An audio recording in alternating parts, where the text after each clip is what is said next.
Hi guys, welcome back to the channel. Today in this video we're going to be drafting the pattern for this beautiful dress right here. I already made mine and I'll be sharing a sneak peek at the end of this video of how mine came out. So we're going to go right ahead now and draft the pattern right on this paper. So we're going to take this area here as the center of our top, and then here is going to be the shoulder area. So now I'm going to start taking all our measurement from this shoulder here. So from the shoulder I came down by 10 inches, which is my bust point, and I'm going to mark a line across. I'm just trying to get a basic bodice measurement right now, so if you already know how to do that, please go ahead and draft a basic bodice measurement. Now I'm marking my under bust, which is 13 inches, and then my waist here is 16 inches, and then I'll mark my hip point, which is 22 inches here, and then I'm going to go ahead and use a ruler to mark these lines across.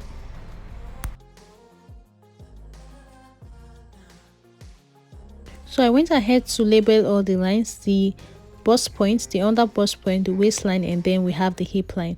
Now from this bust point I'm going to go up by 2 inches to get our chest line. So I'm also going to just mark that line across, just like you see me doing like this.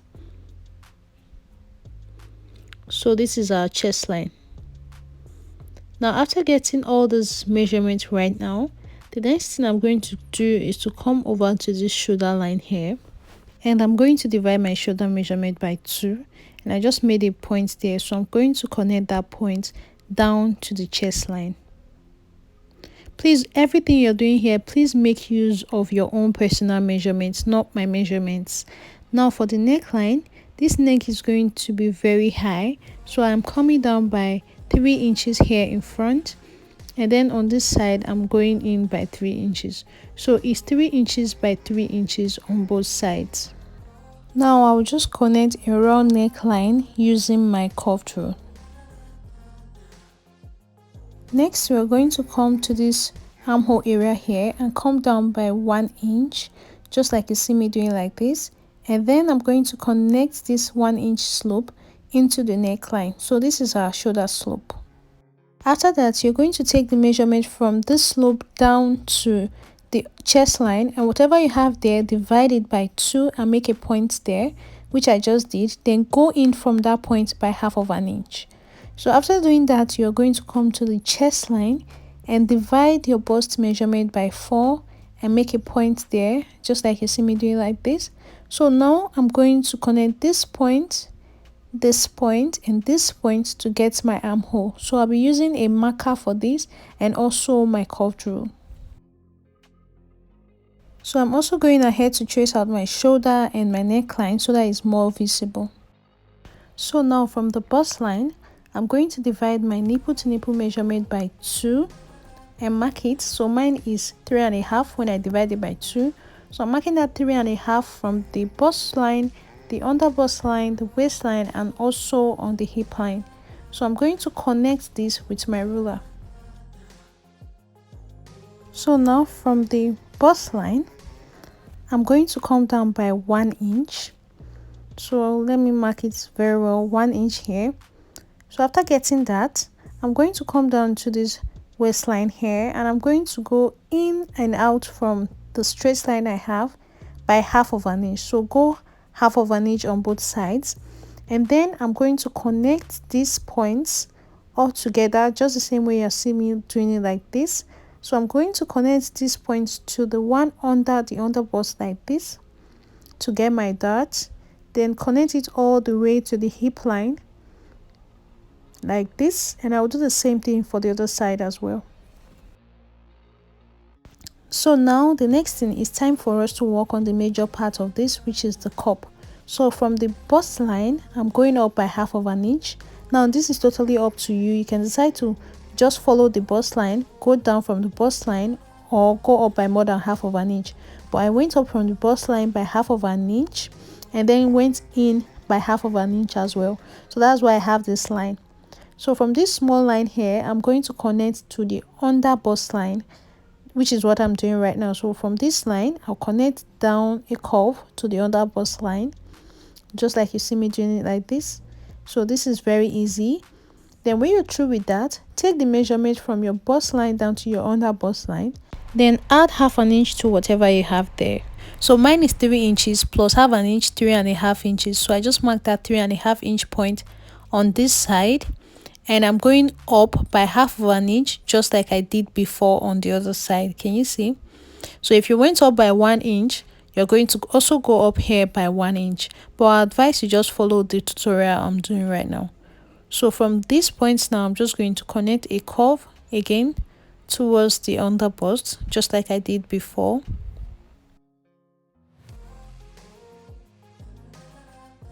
So now you can see that the cup is gradually coming to life. So we didn't make a circle here because it's not needed. So this is basically all we need for the cup area of this top. So now the next thing I'm going to do is to come over to this chest line here, and I'm going to mark my bust measurements divided by 4 and mark it here. Then I'll add my 1.5 inch for stitching allowance here. Then I'll come down to this waistline, mark my waist measurement divided by 4, mark it, then replace my 1 inch dart, and then add the general 1.5 inch stitching allowance. So now I'm just going to connect these points with a ruler and just extend my armhole. So when I'm through with that, I'm just using my marker now to just draw out my dart from the top of my circle, just like you see me doing like this. And I'm tracing out my waistline again so that it's more visible, so that you guys know the parts that we're working with. So now we're going to go ahead and work on the skirt part, especially that basque effect that it has in front. So on this hip line, I'm dividing my hip measurement by 4. I marked it there and also added 1.5 inch for stitching allowance. So I'm just going to extend this with my curve drill into the waistline. So after marking my hip, the next thing I'm going to do now to get that basque effect in front is on this hip line here, I'm going to go down by 4 inches. So after coming down by 4 inches, I'm just going to connect a slant from the hip down to this new point I made. So this will just give us our basque effect, and that's basically all for the front pattern. So I will just trace out this dart as well so that it's more visible. So this is basically all for the front pattern. This is just it for the front pattern. So we're going to go ahead now and cut this out. Please pay attention to the areas I'm cutting out so that you know exactly where and where to cut out, so that you don't mistakenly cut out the areas that are needed for the pattern. So on this middle part, I'm going to fold it in, fold this dart area in on the actual fabric when I'm cutting it out, so I don't need to stitch my dart again on the middle part. So for this top, which is going to be the yoke, we'll notice that there's a little bit of gather on the ones that we're following. So I'm just going to get that by slashing and spreading this particular yoke. So I took half of my shoulder measurement right now. So I'm just dividing the measurement I have on the shoulder by 2, and I extended that line all the way to the end and just opened it up a little bit. So when I'm cutting on the actual fabric, I will just spread it out a little bit, and that will give me some room for gathers. So that's basically all for the front pattern. So this right here is our yoke, which is going to be white or whatever color I want to use, and then the other 2 pieces are going to be in Ankara.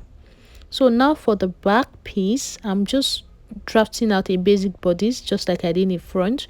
I have already mentioned all this in the beginning of the video, so everything I'm doing here is just taking my vertical measurement. The only difference is that I went in by 1.5 inch and made a line across just for my zipper allowance at the back, which is what you're seeing right now. I labeled zip, and right now I just divided my shoulder measurement by 2 and made a line across down to the chest line for my armhole. So on this chest line now, from the zip line, I'm taking my bust measurement divided by 4. So I'm just going to curve that point into the armhole line. So now this is going to be my armhole for the back. And then for the neck, I'm going in by 3 inches and I came down by 2 inches because the back neckline is going to be a high neck. So I'm just going to connect this now as well to give me my high neckline for the back. Can you see what I just did here? And then to get the shoulder slope, you know how we do it. Come down by 1 inch and then slope it into the neckline.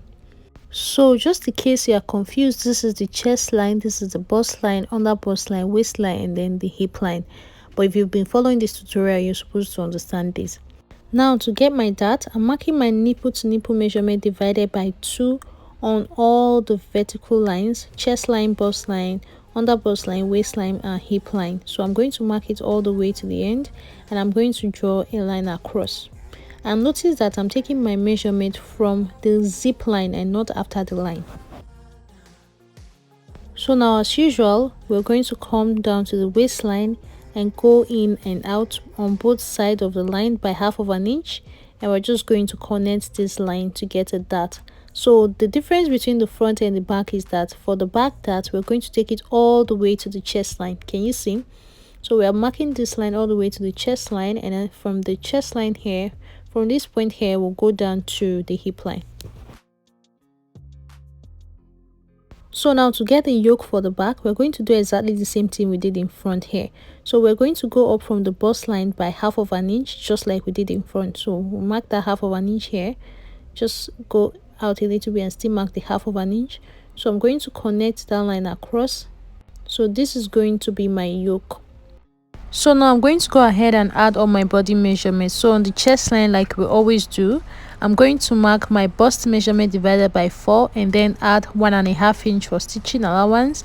Then here on the waistline, we'll mark my waist measurement divided by 4, replace the dart, and then add general 1.5 inch stitching allowance.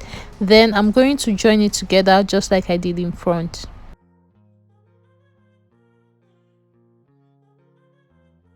So now my hip line, I'm also going to divide my hip measurement by 4 and then add 1.5 inch for stitching allowance. So I'm going to connect this into the waistline just like I did in front. Everything here is almost like the same thing we did in front actually. So I'm connecting this like this, and then I'll come down here and just make a straight line across this waistline because we're going to be cutting that area as well. Now coming down here, I'll come down from the hip line by 4 inches just like I did in the front, and then connect it into the hip line to get that basque effect at the back as well. So I will just extend this line here into the zipper allowance, and that's basically all for this tutorial for the back actually. So this area is the yoke, and for mine I'm going to be using white for this area.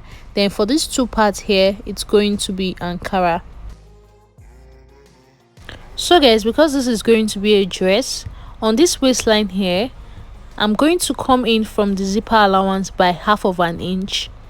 So I'm going to mark 1/2 inch here, and I'm going to connect this up into the zipper area at the top, and then also down here, just connect it in a slant. So I'm going to be cutting off this small part away so that I'll get rid of any bulging at the back of my top. So after that, we're just going to go ahead and cut everything out, and I hope you're seeing all the parts that I'm cutting out so that you know exactly where to cut out as well.